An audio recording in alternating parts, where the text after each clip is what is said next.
বিদেশে পাঠানোর কথা বলে সুনামগঞ্জের অভিবাসন প্রত্যাশী তরুণদের কাছ থেকে লাখ লাখ টাকা লুটে নিচ্ছে দালাল চক্র।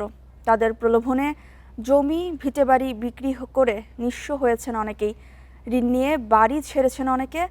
দালাল চক্রের বিরুদ্ধে আইনি ব্যবস্থা নেওয়ার পাশাপাশি টাকা উদ্ধারে প্রশাসনের সহায়তা চাইছেন ক্ষতিগ্রস্ত পরিবারের সদস্যরা। সুনামগঞ্জের জগন্নাথপুর উপজেলার সৈয়দপুর ইউনিয়নের নোয়াগাঁও গ্রামের যুবক কামরুল মিয়া স্বপ্নের ইউরোপে যেতেই দালালদের খপ্পরে পড়ে খুইয়েছেন 25 লাখ টাকা।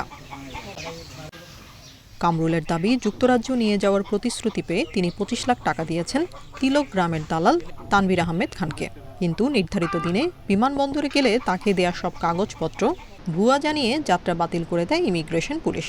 পরে অনেকবার যোগাযোগ করেও দালালের দেখা পাননি কামরুল। আমার জায়গাও বেচছি এবং আমি যে বিটাত আছি ও বিটাও আমি বেচছি সম্পূর্ণ টাকা আমি তারে দিছি, ক্ষতিগ্রস্ত হয়েছি।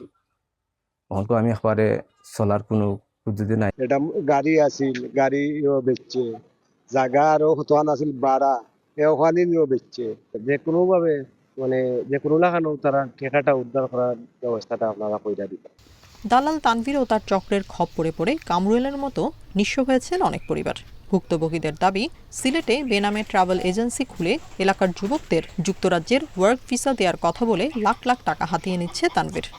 তানভীর খান বিশেষ করে এবং আরো আছেন, তাদের সাথে অনেক জড়িত আছেন ইউসুফ খান, মালেক খান, এরা তাদের এই গ্রুপের লোক। টাকা আমরা পয়সাটা কিন্তু সম্পূর্ণ পয়সাগুলো আমরা দিছি এই তানভীর মইনুদ্দিনের কাছে। অভিযুক্ত তানভীর সহ 3 জনের বিরুদ্ধে আদালতে মামলা করেছেন কামরুল মিয়া। এ বিষয়ে অভিযুক্ত দালালের বাড়িতে গেলে তাকে পাওয়া যায়নি। ফোনে কথা বলতে চাইলেও রাজি হননি তিনি। আপনার দাওয়াত রইল, আপনি যেহেতু বড় টেলিভিশনের সাংবাদিক, অবশ্যই আপনি ভালো হইবা। আপনার দাওয়াত রইল আমার অফিসে আইয়া চা খাইতা, যে আমার বিভ্রান্ত করবা না প্লিজ ভাই। চক্রটির বিরুদ্ধে ব্যবস্থা গ্রহণ করার কথা জানালেন জেলা পুলিশ সুপার।